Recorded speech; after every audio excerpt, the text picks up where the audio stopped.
The Alpha who defied the gods, and the Omega who rewrote fate, the legend of the Lunar Bloodline prologue. The night of the blood moon. The sky bled crimson that night. The ancient moon hung low, its light thick and alive, whispering secrets of the old gods to the earth below. Somewhere beyond the glassy walls of the Dark Fang estate, a scream cut through the storm, half anguish, half awakening. Demontri lifted his head sharply. The scar across his left eye burned, a sure sign that his power, the Eye of Revelation, had sensed something unnatural.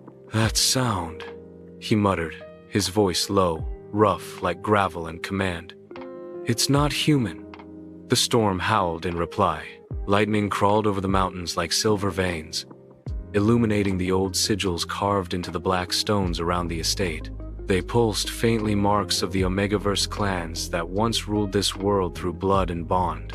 And somewhere within the forests beyond the walls, Ryan stumbled barefoot, his silver-white hair drenched in rain and his breath trembling. The drug they'd given him still dulled his senses, the world spinning like a dark carousel. He could remember little, just a heat, a hand, and eyes like molten gold burning through the fog. He had been taken that night, not by choice, not in consciousness. And yeah, something inside him had awakened. The same energy that could bend bloodlines and rewrite fates. Days passed. Ryan woke in a dimly lit chamber. Silk sheets, scent of firewood, and the heavy energy of dominance filled the room. His body ached with memories he couldn't piece together. Then came the sound of boots, slow, deliberate.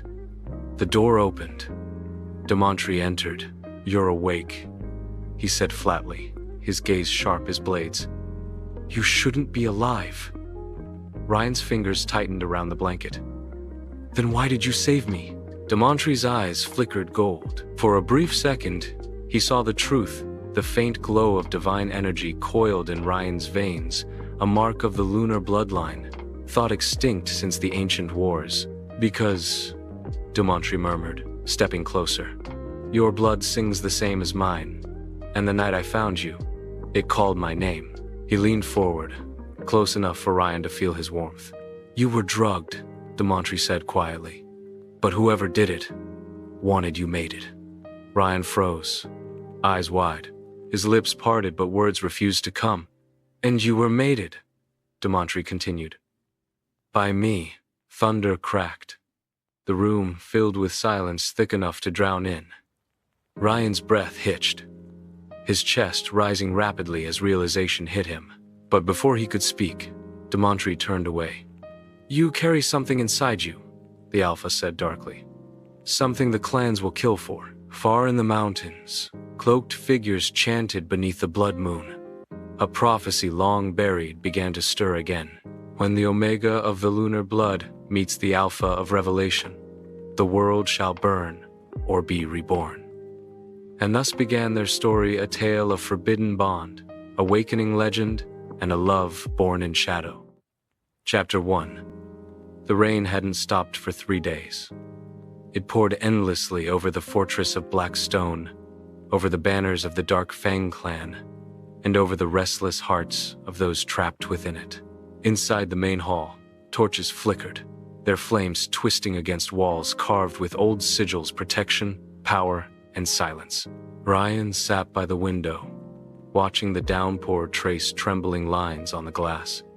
His reflection stared back, pale, hollow-eyed, unfamiliar. His skin bore faint marks of the bond it had sealed, realized, the moment his consciousness failed. The mark on his neck shimmered faintly silver when the lightning flashed. He hated it. He feared it. And yet, deep within, it pulsed with something ancient, something calling to the Alpha, who'd bound him. The door creaked open. Footsteps heavy, confident, unmistakable. Demontri entered. He wore black from neck to boot, his coat brushing the marble floor like the wing of a beast. His golden eyes, bright even in the shadows, found Ryan instantly. "You haven't eaten," he said, his voice low and precise. Ryan didn't answer. His fingers tightened around the window latch. You think starving yourself will undo what happened? Demontre's tone cut sharper now. Or punish me? Ryan finally turned, his eyes stormy and wet. What did happen? He whispered. You said I was drugged. You said someone wanted me mated. Then why didn't you? He broke off, biting his lip. Why didn't you stop it? For the first time, Demontre's gaze softened barely. Because I didn't know it was you, he said quietly. The drug cloaked your scent. I only felt an Omega in distress. My instincts took over. His jaw tightened. When the mark formed, I saw flashes. Your aura, your bloodline. That's when I knew. Ryan swallowed hard. Knew what?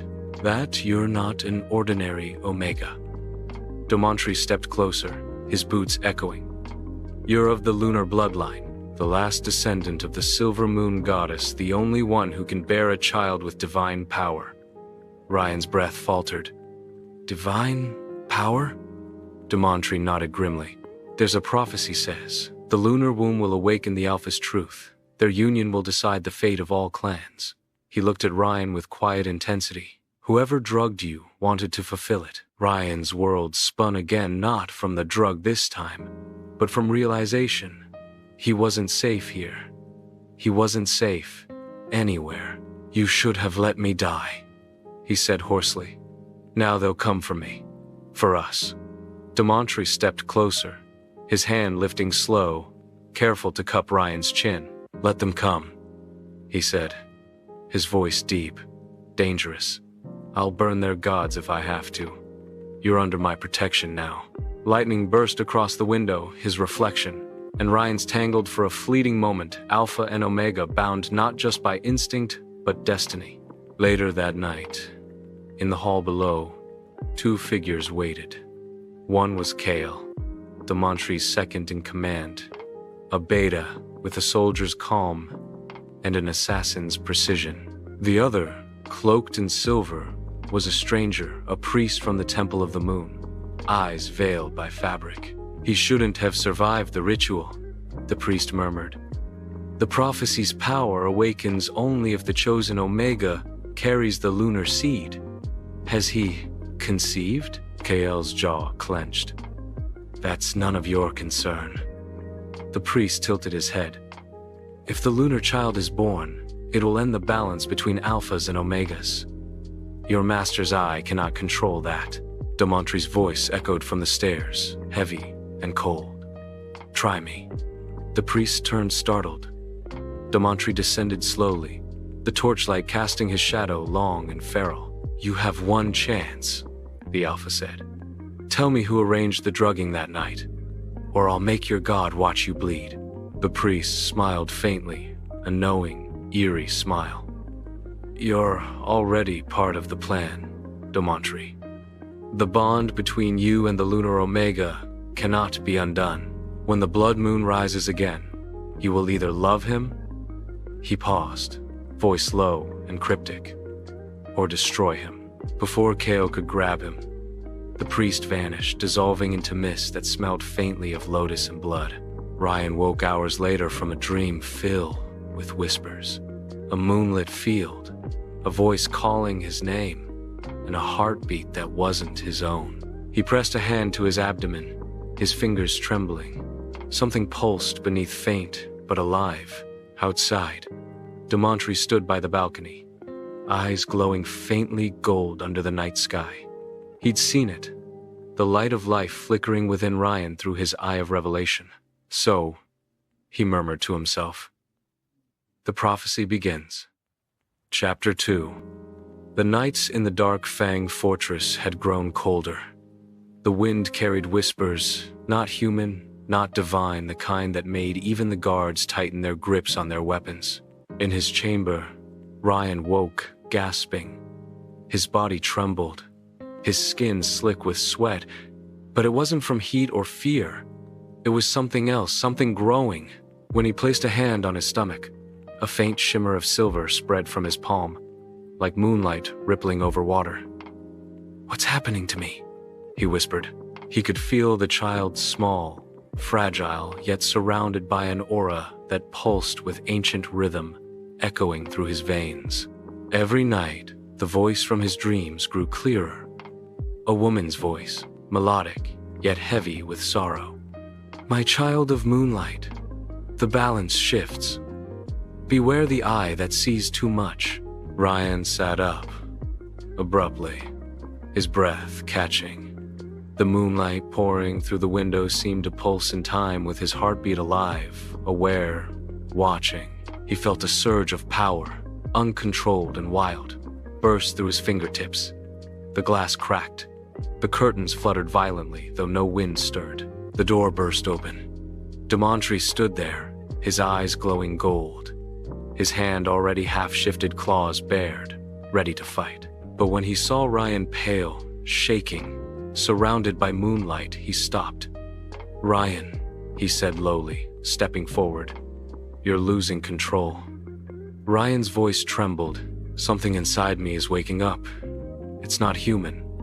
Demontri knelt beside him, his palm pressing against Ryan's trembling hand. The energy between them clashed his fire against Ryan's silver light, but then, like two puzzle pieces, they fit. "It's your bloodline," Demontri murmured. "The Lunar Bloodline doesn't just bear children. It creates conduits for divine energy. You're channeling it too soon." He glanced at Ryan's eyes, which now shimmered faintly with silver flecks. "Someone must have awakened it." "The priest," Ryan whispered. "He was in my dream." Demontri's jaw tightened. "Then it's begun." At the temple ruins, far from the fortress, under the skeleton of a forgotten temple, the same moon priest knelt before an altar. Candles flickered on pools of blood. "The bond is sealed," he murmured, tracing a sigil on the floor.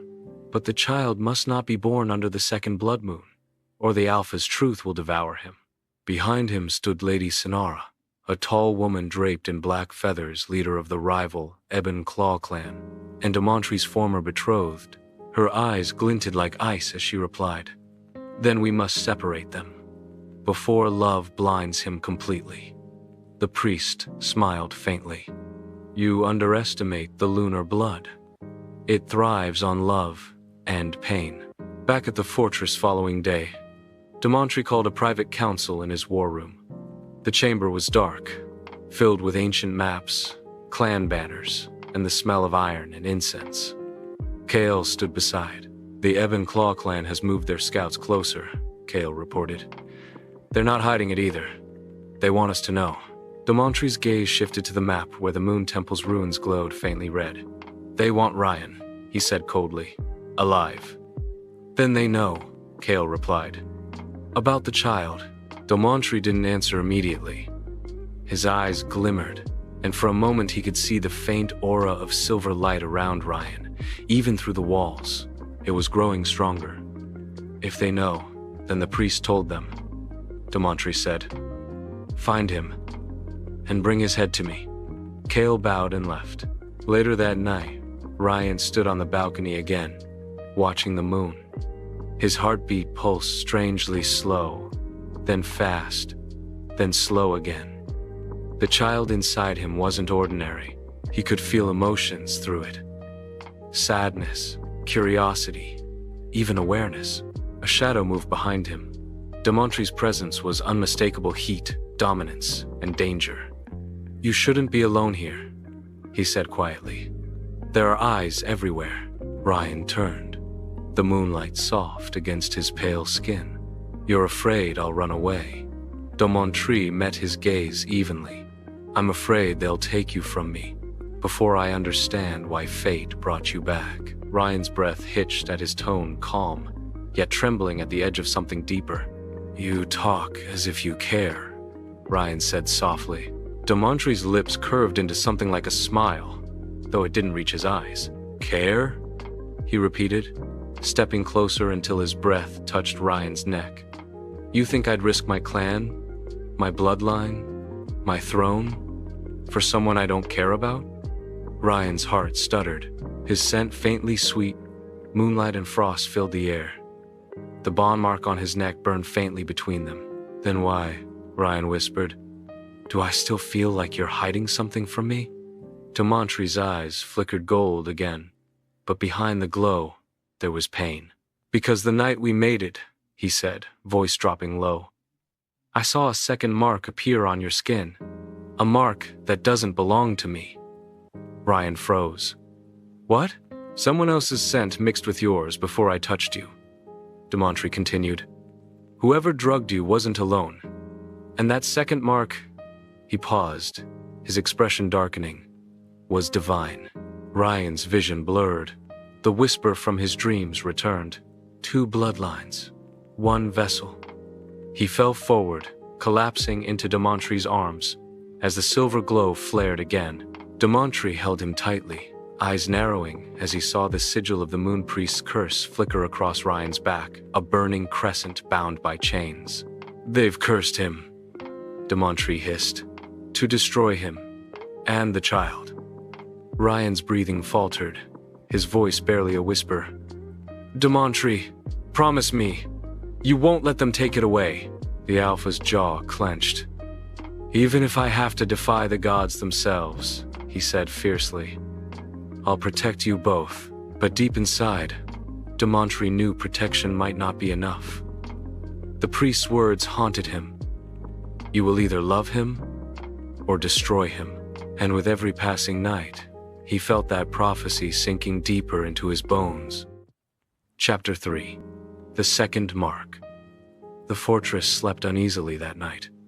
Even the torches burned low, their flames shrinking under the weight of the moon. Only 2 hearts refused. Rest one heavy with guilt, other haunted by voices of a past. Neither could remember. Ryan woke again before dawn. His body felt both fragile and charged, lightning caged in glass. The mark Demontri had seen now burned faintly under his shoulder blade, a second crescent, inverted, edged with crimson veins. When he touched it, pain lanced through him, followed by the echo of a voice. You were chosen twice, my child. 2 bonds, 1 fate. Beware the god who hides behind love. He gasped, clutching his chest. His vision spun flashes of memory, fragmented and broken, clawed their way up. A temple, drenched in moonlight. Hands holding him down. A golden chalice, chanting in an ancient tongue. Then a face. A face not of Demontri. A man cloaked in silver eyes white as frost, whispering, Forgive me, Lunar child. It's the only way to save our blood. Ryan's eyes snapped open, and he screamed. Moments later, Demontri burst through the door, weapon in hand. He found Ryan kneeling on the floor, trembling, silver light bleeding from his skin like liquid moonfire. Ryan! He dropped beside him, grabbing his shoulders. Look at me! Ryan's eyes glowed faintly white, unfocused. He was there. The man from the temple. He touched me before you did. He placed something inside me. Demontri's voice went cold. Who? I don't know, Ryan gasped. But he said he was saving our bloodline. He said the gods wanted to erase it. Demontri's grip tightened. He could feel the energy pulsing beneath Ryan's skin, foreign and divine, twisting with something darker. It's a secondary bond, Demontri muttered, a curse disguised as protection. He pressed his palm to Ryan's back, over the second mark. His eye of revelation burned, flashes of a silver temple, the moon priest chanting, and that same cloaked figure filled his sight. But when he tried to look closer, a blinding white energy forced him away. He hissed in pain, pulling back, blood dripping from his eye. Stop! Ryan caught his hand. You'll burn yourself. Demontri gritted his teeth. Whoever did this didn't just curse you. They linked their divine essence to yours. You're carrying their energy inside you. Ryan's expression wavered between fear and disbelief. So I'm not just carrying a child. I'm carrying 2 souls? Demontri's silence was answer enough.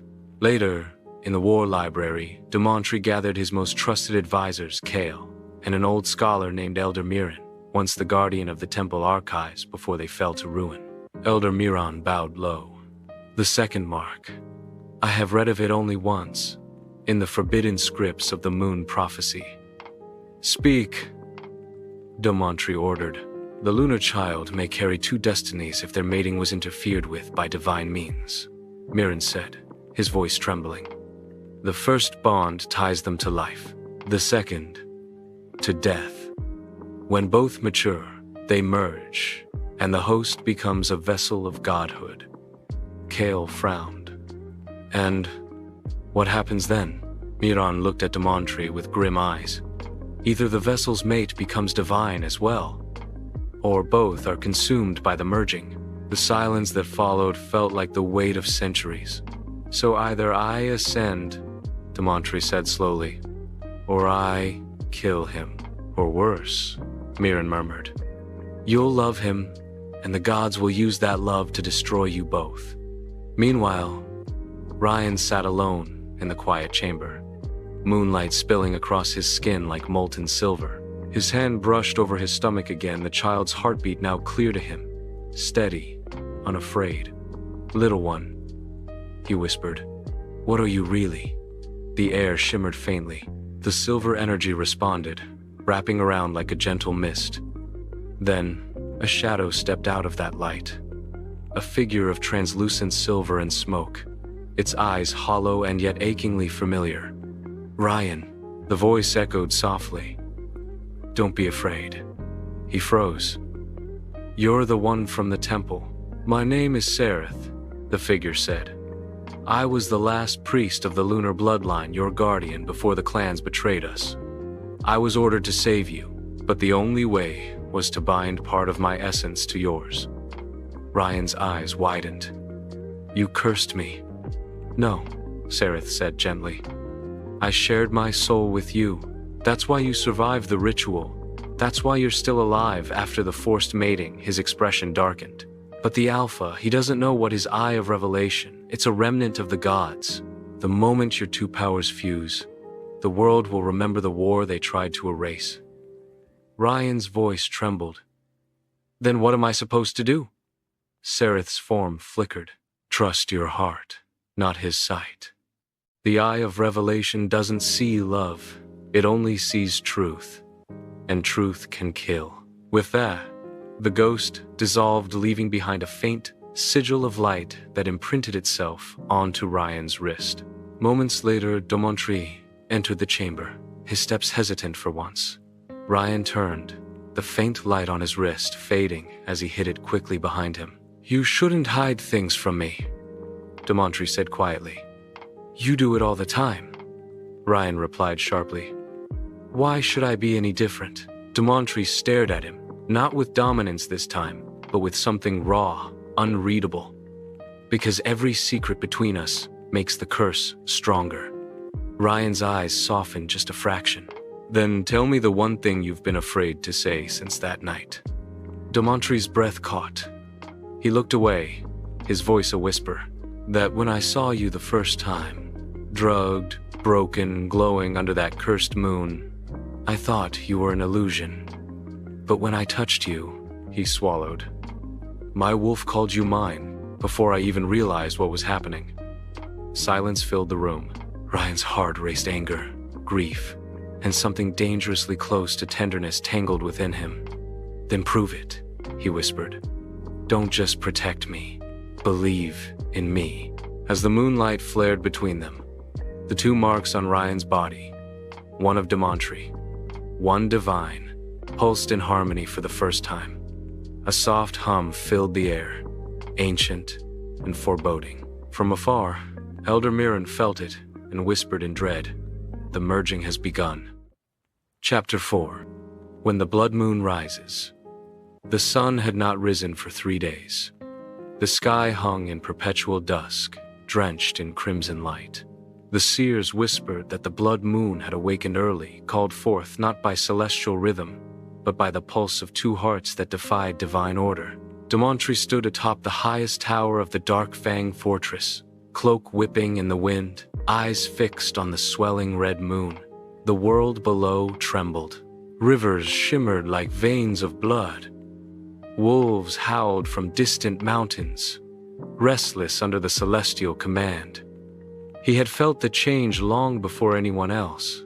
Ryan's pulse had synchronized with Moon's heartbeat, and every time he touched him, the mark burned both of them, his and the Divine One. As though the gods themselves watched through their skin, Kale appeared behind him, grim. The clans are gathering near the Silver Veil. The Ebon-Claw has allied with the Moon Priest's followers. They call you the Usurper of Fate. Demontre's jaw tightened. Let them call me whatever they wish. I will not give him up. Kale hesitated. Even if the prophecy is true? Demontre turned, his eyes burning gold. If loving him means ending the world, then so be it. Inside the fortress, Ryan's condition was changing. The child's heartbeat had grown stronger, steady, defiant, and with it, his powers grew wild.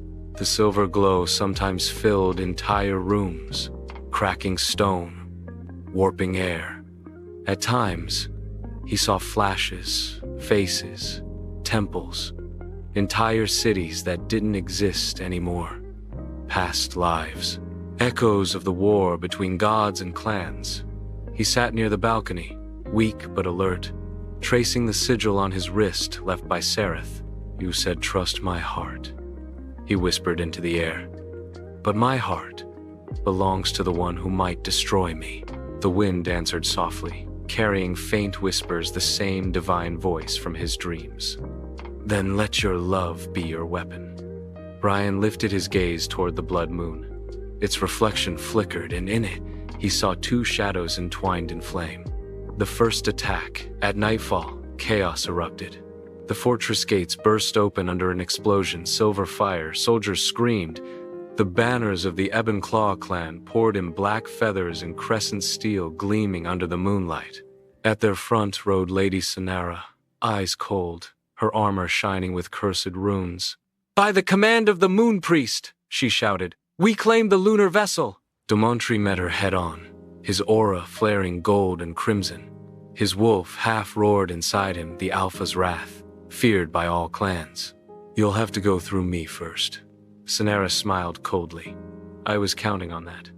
They clashed her blades against his claws, moonlight against firelight. Every strike shook the fortress, sending cracks through the marble floors. And all the while, above them, the blood moon bled brighter. Ryan's awakening. In the tower chamber, Ryan felt the pull. Demontre sent blood, ash and warmth, drifted through the storm of energy. His instincts screamed to go to him, but another voice whispered louder inside his mind. "If he fights her, the curse will complete. The eye of revelation will see your true form. Once he does, he will lose you forever." He clutched his stomach, doubled over as pain racked through him. The sigils on his back flared silver and crimson intertwining. He saw again the face of Sereth, faint and fading. "Ryan," the spirit gasped. "The child. It's the heart of the world reborn. If the Alpha's blood touches yours during the blood moon, the curse becomes fate." "Then how do I stop it?" Ryan cried. "He's fighting for me." Sereth's fading voice answered. "Sometimes, to save the one you love, you must let him see you die." Down below, Demontre staggered as Sonara's blade grazed his side. He growled, slamming her back with a burst of golden flame. "You were once my ally," he snarled. "Why side with the gods now?" Sonara's eyes blazed. "Because I've seen what your love will bring. When the blood moon completes, the divine child will awaken and consume the world. You think it's love, but it's judgment." Their weapons locked again, sparks flying, and then a sound. A soft cry from above. Demontre froze. He knew that sound. Ryan turned instincts roaring. A beam of silver light shot from the upper tower, breaking through roof like a living comet. From within it, Ryan floated, eyes glowing, his body surrounded by twin auras of silver and red. The marks on his skin shone like stars. "Ryan!" Demontre shouted, heart pounding. Ryan's voice echoed, layered with something divine. "Demontre, don't come closer. You're not controlling it." "I am." Ryan's tears shimmered like crystal. "If our blood mixes now, It'll awaken the god within me. You'll lose everything. Your clan. Your soul. Demontri's body shook. I don't care. You will. Ryan's voice broke. Because I'll stop existing the moment you do. He extended his hand, silver energy curling around his palm. I have to break the curse, even if it kills me. Demontri stepped forward anyway, his body burning with golden flame. You're not dying for me. Their energies collided, fire and moonlight, Alpha and Omega, love and destiny. The explosion shattered the fortress walls, the shockwave rippling across the land like a heartbeat from the gods. When the light finally dimmed, Demontri knelt in the rubble, bleeding and gasping. In his arms lay Ryan, pale, still, the light fading from his eyes. Ryan, Demontri whispered, shaking him. Look at me. Don't. A faint smile curved Ryan's lips. Told you not to come closer. No. Demontri's voice broke. No, don't you dare leave me. Ryan's fingers lifted weakly, touching his cheek. The child. It's safe now. Don't let them find it. Ryan, promise me. Demontri swallowed hard. I promise. Ryan's eyes closed, his hand falling limp. The blood moon above flickered once, then slowly faded back to silver, and for the first time in centuries, the world was silent. Far away, at the ruins of the Moon Temple, the priest knelt before the altar, smiling faintly as his candles extinguished one by one. The sacrifice is complete, he whispered. The lunar vessel sleeps, until the Alpha calls him back. Meanwhile, back in the ruins, Demontri held Ryan close, tears falling freely. His eye of revelation flickered open involuntarily, and what he saw froze his breath. Inside Ryan's heart, a small light, pulsing faintly. Alive. Waiting. You're still here, he whispered, trembling. I'll find a way to bring you back. And above them, the moon glowed faintly gold, the color of their joined souls. Chapter 5. The night after the blood moon faded was eerily still. Ash drifted over the ruins of the Dark Fang fortress like snow, coating broken stone and shattered sigils. Only one figure still moved among the wreckage, the Alpha of Alphas, Demontri, carrying the lifeless body of the one he refused to let go. He laid Ryan gently on a bed of silver leaves beneath the weeping moonlight. His hands trembled. The blood on his palms had long since dried, but the ache in his heart had not. You once said love could defy fate, he whispered, brushing stray hair from Ryan's face. Then watch me do it. He pressed his lips to Ryan's forehead, and the mark of the moon on his neck pulsed once, faintly glowing. That was all Demontri needed to believe. The forbidden path, the ancient scrolls spoke of one place where life and death blurred, the abyssal hollow, a land beneath the silver veil where the souls of divine beings slumbered. No mortal or Alpha had returned from there alive. But Demontri wasn't mortal anymore. The blood moon had changed him. Its crimson fire still ran through his veins, whispering with every heartbeat. He rode alone through ruined lands, his wolf spirit burning gold in his eyes. The winds carried the scent of storms and graves. Every step closer to the hollow, the voices grew louder, whispers of past Omegas, of lost gods. Turn back, Alpha. The one you seek belongs to the moon now. He ignored them. His hand clenched around Ryan's pendant, the last thing that still glowed faintly with life. Then I'll tear the moon apart if I must. In the Shadow Realm, the entrance to the hollow opened like a wound in the earth, black mist swirling, air heavy with the scent of memory and sorrow. Demontri stepped through. At once, the world inverted. The sky became a sea of stars beneath his feet. Mountains floated like broken glass above him, and in the center of it all, a massive silver cocoon pulsing like a heartbeat. He knew that rhythm. It was Ryan's. But as he approached, a figure emerged from the mist, cloaked in silver, with eyes that mirrored the moon. The Moon Priest. You've come too far, Alpha, the priest said, voice echoing with divine calm. The vessel's sacrifice restored the balance. Do not break it again. Demontre's hand went to his sword. Balance? You call his death balance? His death saved your kind. The curse is undone. The clans will live. Then let them live without me, Demontre snarled. I didn't ask for salvation. I asked for him. The priest smiled faintly. You still do not understand. He wasn't just your Omega. He was the balance. The child you conceived was never meant to be born. It was the heart of the divine itself. If he rises again, the gods will fall. Demontre's eyes gleamed gold. Then they better start praying. The Battle of the Hollow. The air exploded. Silver and gold light clashed through the sky. Demontre's flames roared like the sun itself, burning through the priest's illusions. Each strike cracked the fabric of the realm. Shards of memory and time shattered like glass. You fight against destiny, the priest screamed. No, Demontre growled, his claws blazing. I fight for love.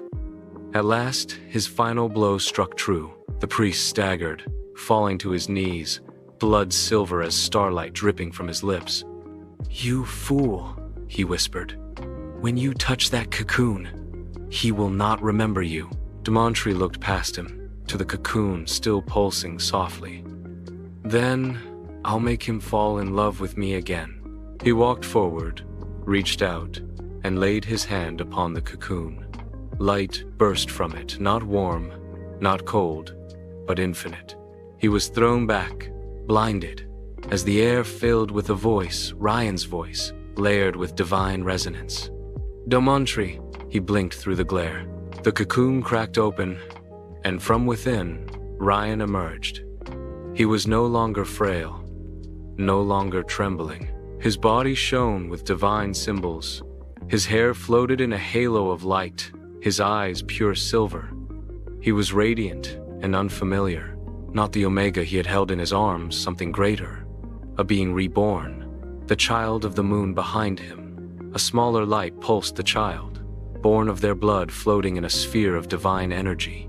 It opened its eyes, one silver, one gold, and spoke in a voice both infant and eternal.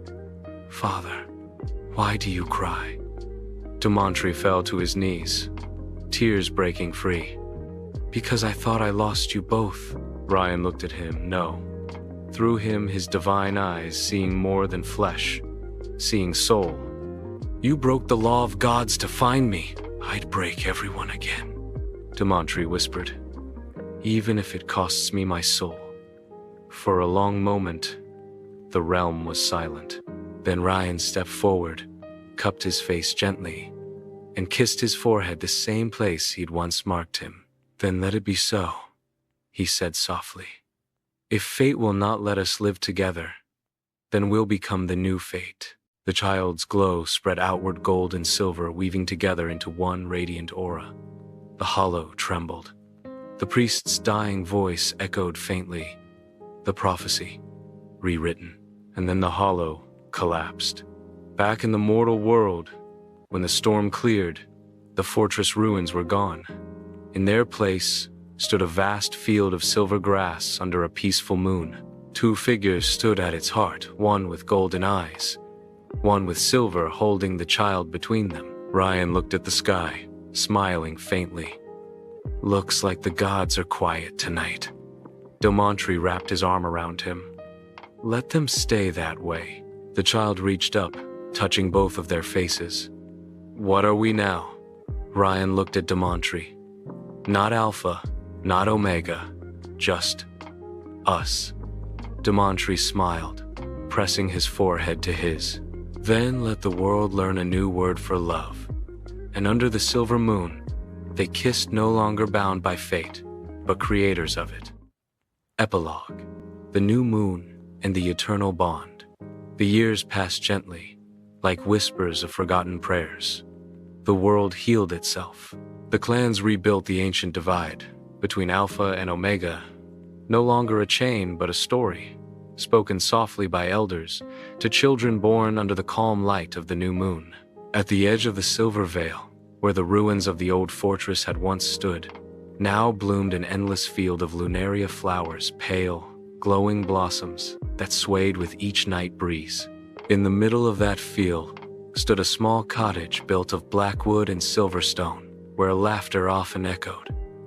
It was said that no sickness dared enter that land, and no lie could survive its air. Inside the cottage, Ryan sat near the window, dressed in loose white robes, sunlight spilling over his silver hair.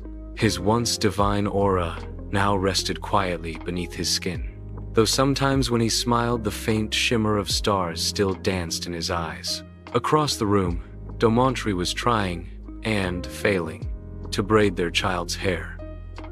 "It's not that hard," the boy laughed, wriggling away. "Papa does it better." "Your papa has divine patience," Domantry muttered, squinting at the strands. "I have divine strength. Those are different." Ryan chuckled softly. "And divine stubbornness," he added, walking over. "Give him here." The boy ran to Ryan's arms instantly, curling against him like sunlight finding home. Domantry watched, heart swelling the same way it did every single time. The child of 2 moons, their son Aurel, had grown fast. He wasn't just a child of the moon or sun, but both. Silver eyes when he dreamed, gold when he fought. When he laughed, even storms seemed to pause. The clans called him the balance incarnate. But to Ryan and Domantry, he was simply their child. Sometimes, he would ask questions only ancient souls dared speak. "Father," he said one twilight, watching stars flicker to life, "if I have both of your powers, what am I meant to do?" Ryan brushed a hand through his hair. "Whatever your heart chooses." "But what if the gods return one day?" Domantry's eyes glowed faintly gold in the dim light. "Then they'll have to ask our permission to stay." Oral grinned, baring little fangs he'd inherited from his alpha blood. "Then I'll protect you both." "You already do," Ryan whispered, kissing his forehead. The hidden shrine. Later that night, when both Ryan and Oral slept, Domantry walked beyond the cottage, to where the ruins of the old shrine had been rebuilt. Beneath a carved moonstone arch glowed 2 intertwined sigils, one gold, one silver. He placed a hand over them. "We broke every rule," he murmured to the silent stars. And yet, the world didn't end.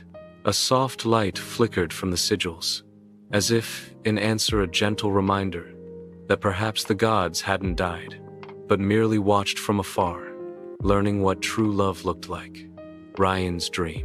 That same night, Ryan dreamed of the Hollow again.